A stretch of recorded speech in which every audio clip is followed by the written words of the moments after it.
Hello, আমি আপনাদের সাথে আছি পলাশ চন্দ্র রায়। আশা করি সবাই ভালো আছেন এবং সুস্থ আছেন এবং নিরাপদে আছেন। বেশিরভাগ সময়ই আইন, বিভিন্ন ধরনের আইনি জটিলতা বা বিভিন্ন ধরনের আইনি সমস্যা বা সচেতনতা নিয়ে কথা বলি।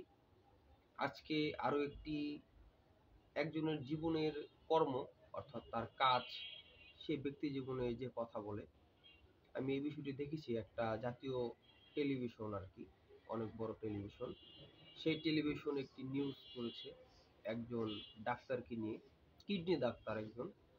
সেই কিডনি ডাক্তারের সেই রিপোর্টটা এমনভাবে উপস্থাপন করা যে যারা বিভিন্ন জায়গায় বা ইন্ডিয়া থেকে ফেরত এসেছে অর্থাৎ কিডনি চিকিৎসা, এবং সেখানে কিডনির প্রতিস্থাপন অর্থাৎ একটি কিডনি, তার নিজের যে কিডনি নষ্ট হয়েছে সেই কিডনিটি ফেলে দিয়ে আরেকটি কিডনি দিবে।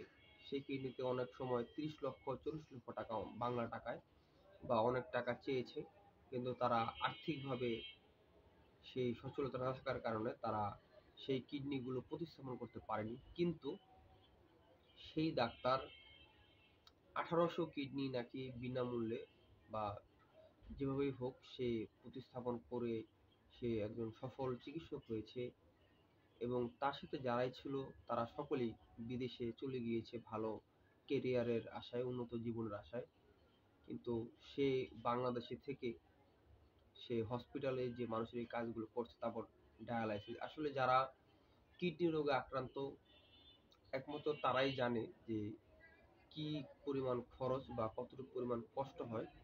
কিন্তু সে ১৮০০ মানুষের কিডনি, এবং সে গরিবের ডাক্তার হিসেবে সে পরিচালিত হচ্ছে, এবং তার যে কাজ সবাই তাকে অনেক বাহবা দিচ্ছে। এবং এই ভিডিওটি দেখে আমার তার প্রতি একটি অনেক শ্রদ্ধাবোধ আসলো যে না, সব ডাক্তার আসলে খারাপ নয়। এখনো পৃথিবীতে ভালো কিছু মানুষ আছে। আমরা সকল বেশিরভাগ ধর্মে আমাদের বলা হয়ে থাকে যে পৃথিবীটা একদিন ধ্বংস হয়ে যাবে যখন খারাপ মানুষে ভরে যাবে।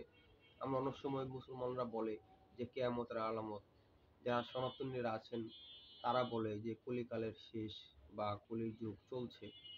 তো এরকম ইত্যাদি অনেক ধর্মরাই অনেক রকম এরকম ভাবে একটি ব্যাখ্যা দেন। তবে সত্যিকার অর্থে একটি কথা, যে যে পর্যন্ত ভালো মানুষগুলো থাকবে হয়তো আমাদের এই পৃথিবীটা খুবই সুন্দর থাকবে, বা আমাদের এই পৃথিবীটা হয়তো টিকে থাকবে।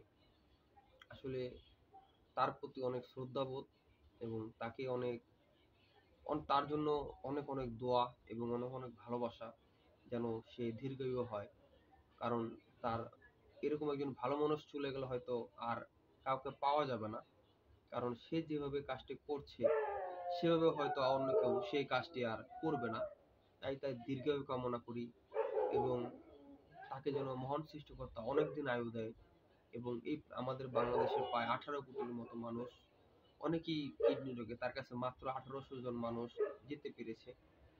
আশা করি সে অনেকদিন বেঁচে থাকুক, এবং তিনি আমাদের যে বাংলাদেশের সকল মানুষ রয়েছে যারা কিডনিতে আক্রান্ত, তারা সকলেই যেন তার দ্বারা উপকৃত হয়, এবং সে যেন, তাকে মহান সৃষ্টিকর্তা এতটুকু পরিমাণ শক্তি দেয় যেন সে শক্তি দিয়ে আরো দ্রুততার সাথে এবং আরো বেশি করে সে তার এই কিডনি রোগের কাজগুলো সে করতে পারে। এই বিষয়টি শেয়ার করার কারণ হচ্ছে যে আপনারা যে যেখানেই যে কাজটি করেন না কেন, একটি জিনিস মনে রাখবেন যে সবার সচ্ছলতা এক নয়। আমি গরিব, তাই আমার সচ্ছলতা এক নয়। তাই আমাকে সাহায্য করলে, মানে আপনার কাজটুকু আমাকে কোনো আর্থিকভাবে না, আপনার কাজটুকু এভাবে করে দিলে আমার একটু উপকারী হয়। এই কথাটা বলার অর্থ হচ্ছে যে একজন গরিব, আমি একটি গরিবের হয়েই বললাম যে আমাকে উপকার করেন, আপনার কাজ দিয়ে উপকার। যেমন আমি আপনার কাছে একটি অপারেশনের জন্য গেলাম, আপনিও আপনার অপারেশনের খরচটা না নিয়ে, যেরকম সেই ডাক্তারটি যে ডাক্তারটির উপস্থাপনা করলাম এতক্ষণ, সেই ডাক্তারটি নিজ কর্ম দিয়ে যেভাবে কাজ করছে সেভাবে সকলকে কাজ করার আহ্বান জানাচ্ছি। তাহলে আমাদের এই পৃথিবীটা একদিন অনেক সুন্দর হবে। কেউ কখনো চিকিৎসায় বিনা বাসস্থানে, বিনা খাদ্যে, বিনা পরনে কেউ কখনো মারা যাবে না। আমি সেদিন দেখেছিলাম যে একটি লোক ময়লা থেকে খাবার খাচ্ছে।